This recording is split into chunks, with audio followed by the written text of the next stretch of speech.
నరక నివారణ. పరేతరాజ మహాభాగ వేదాంగ పారాగ వేదశాస్త్ర పురాణితిహాస సారము సకల ప్రియము సర్వసమ్మతము కర్మబంధ విచ్ఛేదకము ప్రశస్తము సుఖప్రదము సర్వసిద్ధిదాయకము సర్వమంగళకారకము దుఃఖ భయ నిరాసకము యమకుండ దర్శన పతన నివారకము అయిన సత్కర్మ ఏదైనా ఉంటే అదేమిటో తెలియజేయి. ఆచరించి అందరూ ముక్తులవుతారు. నరకకుండాల గురించి చెప్పావు. వాటి ఆకృతులు ఏమిటి? వేడితో నిర్మిస్తారు. ఏ పాపాత్ములు ఏ రూపాలతో వాటిలో ఉంటారు?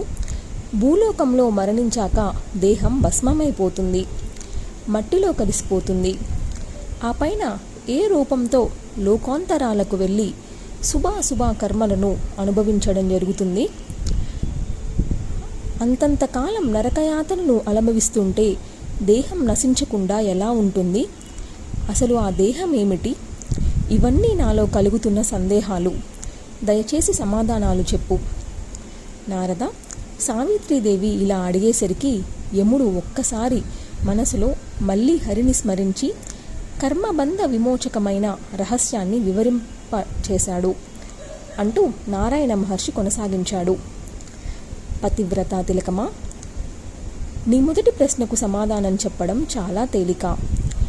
అటువంటి తరుణోపాయం ఒక్కటే ఒకటి, పంచదేవార్చన. పంచదేవార్చకునకు నరకకుండాలు కలలోకి కూడా రావు. దేవీ భక్తులు నరకం దరిదాపులకైనా రారు. శ్రీహరిని నిత్యం అర్చించేవారు యమలోకం వైపు చూడరు. ముప్పొద్దుల సంధ్యవారుస్తూ శుద్ధాచారులై దేవిని ఆరాధించేవారు యమదూతలకు భయపడవలసిన అవసరం లేదు.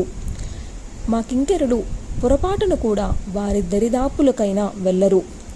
ఒకవేళ తెలియక వెళ్ళబోతే నేను వెంటనే వారిస్తాను. శివభక్తులను చూస్తే మా వాళ్ళు భయపడతారు. గరుడ్ని చూసిన పాములాగా పారిపోతారు. దేవీ మంత్రోపాసకులు పేర్లను చిత్రగుప్తుడు చిట్టాల్లో నుంచి నకలేకినతో తొలగిస్తాడు, కొట్టివేస్తాడు. అంతేకాదు, వారు ఊర్ధ్వలోకానికి వస్తున్నప్పుడు ఎదురు వెళ్ళి మధుపర్కాలు అందిస్తాడు. వారంతా యమలోకంపై నుంచి లంఘించి బ్రహ్మలోకం చేరుకుంటారు. దేవీ భక్తుల స్పర్శతో దురితాలు నశిస్తాయి. వారి వంశాలలో అటూ ఇటూ 1000 తరాలు భాగ్యవంతులవుతారు.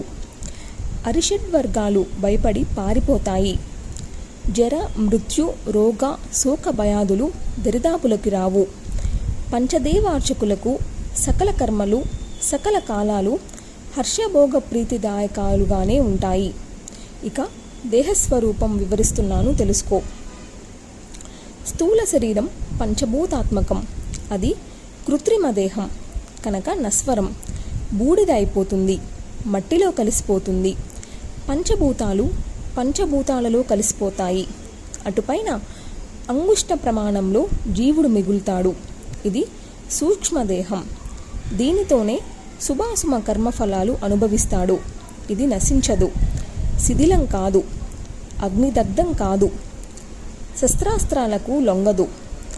తప్త ద్రవ తప్త తైల తప్త పాషాణాది కూపాల్లో ఎంతకాలం ఎన్ని శిక్షలు వేసినా చెక్కు చెదరదు.